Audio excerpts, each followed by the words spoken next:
In this video, I'll show you how to convert a DVD into an MP4 file using Handbrake in a quick and simple way. This is perfect if you want to digitize your DVD collection or make your favorite movies easier to watch on different devices. Let's get started. First, download and install Handbrake if you haven't already.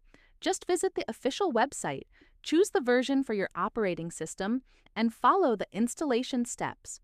Next, insert the DVD you want to convert into your computer's DVD drive. Make sure it's properly loaded so your system can detect it. Once that's done, open Handbrake. You'll see a clean and easy-to-use interface. In the top left corner, click on the Open Source button. A window will pop up showing your available drives.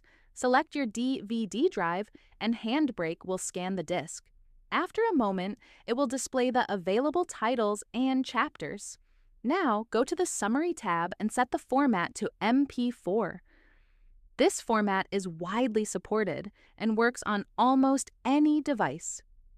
After that, you can adjust the video and audio settings if needed.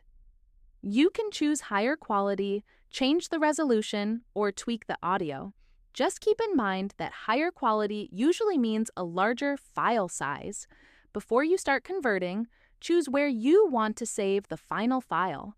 Click the Browse button near the bottom and pick a folder that's easy to find later. Once everything is set, click the Start Encode button at the top. Handbrake will begin converting your DVD to MP4. The process may take a few minutes depending on the length of the video, so just give it some time. That's it! When the conversion is finished, you'll have your DVD saved as an MP4 file, ready to watch anytime on your computer, phone, or other devices.